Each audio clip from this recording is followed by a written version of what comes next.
वज्रमुठ हक्काची लढाई अस्तित्वाची।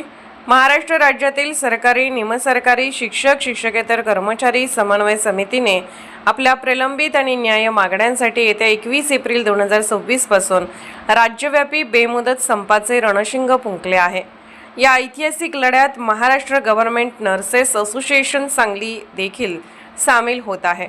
संप केवळ एका विभागाचा नसून महाराष्ट्रातील तमाम कष्टकरी कर्मचाऱ्यांच्या स्वाभिमानाचा आणि सुरक्षित भविष्याचा हुंकार आहे।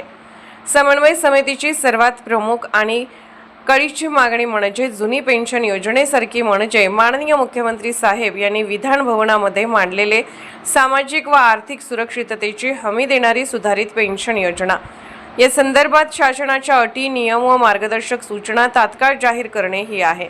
केंद्राची एकीकृत निवृत्ती वेतन योजना किंवा NPS या निवृत्ती वेतन योजना संभ्रमित करणाऱ्या योजना लादू नये। सर्व विभागातील रिक्त पदे त्वरित भरण्यात यावीत। कंत्राटीकरण आणि बाह्यस्रोत पद्धत बंद करून कर्मचाऱ्यांना कायमस्वरूपी सेवा संरक्षण द्यावे। या मागण्यांसाठी समन्वय समिती आग्रही आहे।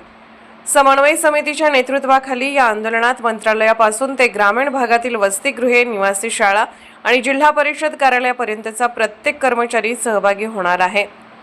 यावेळी मध्यवर्ती संघटनेचे PN काळे, महाराष्ट्र गव्हर्नमेंट नर्सेस फेडरेशन शाखाचे शोभा मोहिते मॅडम, श्री विजय पाटील, श्री प्रकाश आवडे, जयश्री बदडे मॅडम, श्री शलमोन कुरणे सर्व कर्मचारी उपस्थित होते।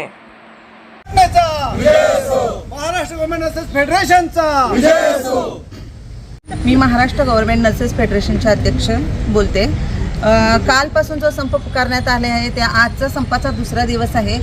राज्य मध्यवर्ती संघटनेने संप पुकारलेला आहे, त्याला आमच्या महाराष्ट्र गव्हर्नमेंट नर्सेस फेडरेशनचा 100% पाठिंबा देत आम्ही कालपासून संपात उतरलेलो आहोत। आमच्या सगळ्यात महत्त्वाची मागणी म्हणजे एक सुधारित पेन्शन योजना जी आहे त्याच्यामध्ये ज्या नियम व अटी आहेत त्यांनी विस्तृत स्वरूपात आम्हाला लेखी स्वरूपात द्यावेत। शिवाय आमचा महागाई भत्तामध्ये जो फरक थकबाकी ठेवलेला आहे तो पूर्ण करावा। कंत्राटीकरण बंद करून कायमस्वरूपी नोकरीला प्राधान्य द्यावे आणि शिवाय सर्व विभागातील रिक्त पदे भरावीत। आज सुकाणू समितीला मुख्यमंत्र्यांनी बैठकीसाठी बोलवलेलं आहे। त्यामध्ये फेडरेशनच्या आमच्या राज्याध्यक्ष इंदुमती थोरात यांनासुद्धा बैठकीसाठी बोलवलेलं आहे। तर आज बैठकीमध्ये शक्यतो पॉझिटिव्ह निर्णय होईल अशी आशा आहे।